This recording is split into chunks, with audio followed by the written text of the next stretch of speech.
tremendous honor to get that endorsement in particular, because he really stepped up. He stepped up to the plate. He's doing the job of what the federal government is supposed to be doing. And I'm just telling you, Mr. Governor, I am going to make your job much easier.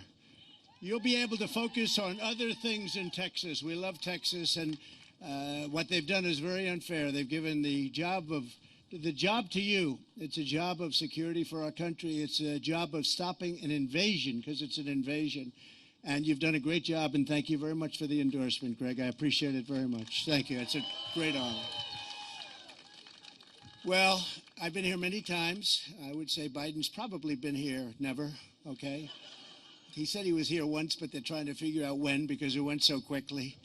But maybe not. And, you know, the person who's in charge of it, Kamala, she's never been here. And you can't be doing your job if you never see your site, your problem. And they're not doing their job, and they're not doing a job in many ways with the economy. They're not doing the job. They're not doing it with security. When you look at Afghanistan, I think it was the most embarrassing moment in the history of our country. I think we've never had anything like that, where they gave up $85 billion worth of brand new, beautiful equipment that I bought, by the way. We rebuilt our entire military. We gave you the greatest tax cuts ever, greatest everything, greatest regulation cuts. We had the greatest economy we've ever had. But they gave up $85 billion worth of brand new, beautiful equipment. They gave so much. And then you had the death of those incredible warriors. They were warriors, great people. I've gotten to know the parents so well over the last year and a half. Incredible people. The parents are devastated because it should have never happened. Should have never happened. And on top of that, we left many people behind, as you know. You've been hearing about it. But I think it was the most embarrassing moment in the history of our country. So many bad things have happened under the Biden administration. I can't think of anything good. I mean, usually there'll be an administration that there's something positive happens, something good happens. There's nothing good happened. The economy is no good. The inflation is the worst ever. We were energy independent just 3 years ago. We were soon going to be energy dominant, and now we get our oil from Venezuela. How about that one? We get it from Venezuela instead of the beautiful stuff, and that's tar. I say we get our tar from Venezuela, not good stuff. And, you know, we refine it, though. If you believe in what goes up into the air, we refine it in a place called Houston. So we get everything the worst.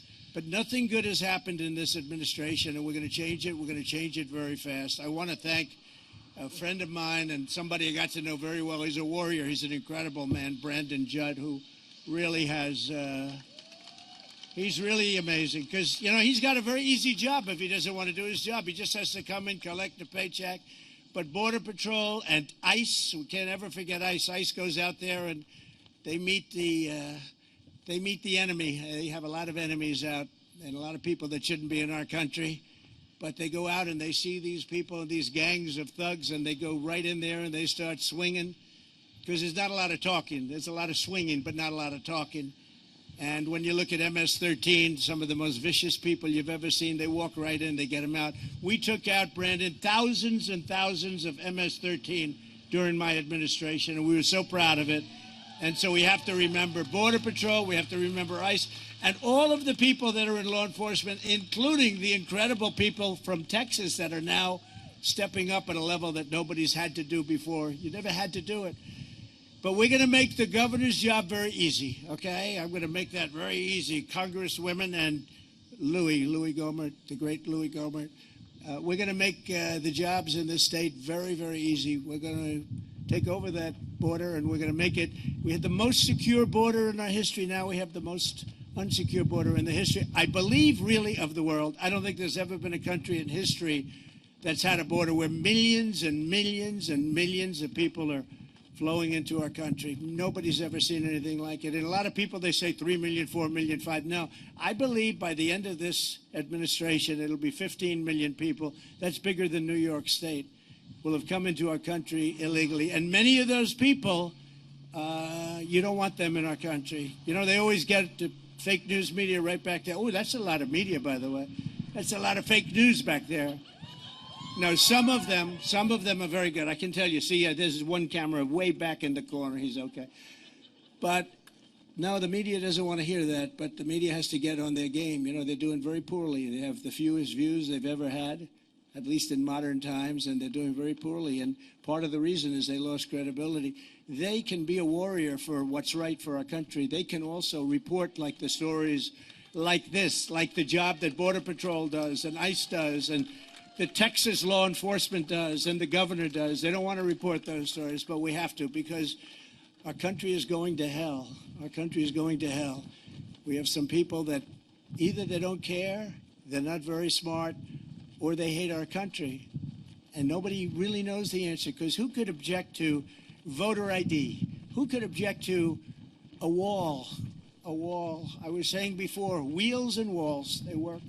Wheels and walls. Everything else gets old and tired and obsolete very quickly. Your phone that you're taking pictures with, and about a month from now, they'll have a better phone.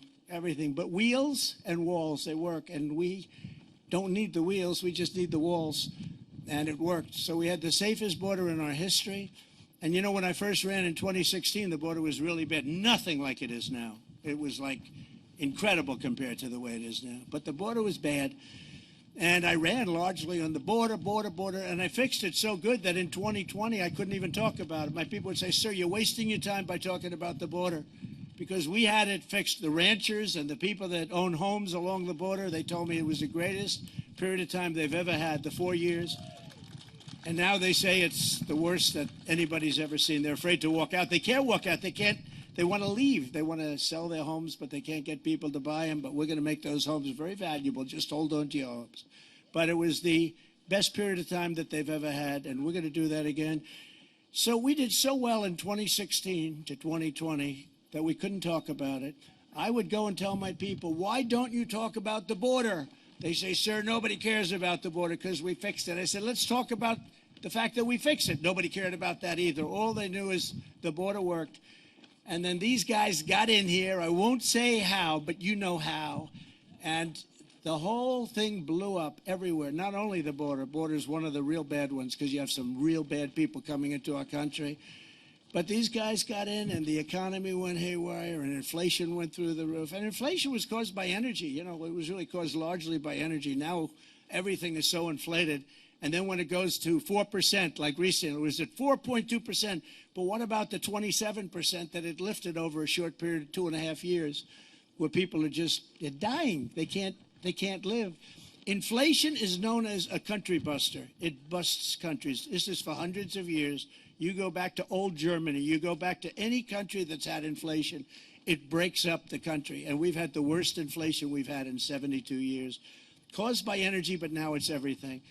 So I just want to tell you, I love this state. We won the state twice. We won 2 primaries and 2 races by landslides. So I can't say that anything bad about the state of Texas. If I did, that governor right there would rip me off the stage. He'd rip me. I'd be, and you don't know how strong he is. I've seen him move into a chair once. I said, Governor, you are stronger than anybody I've ever seen.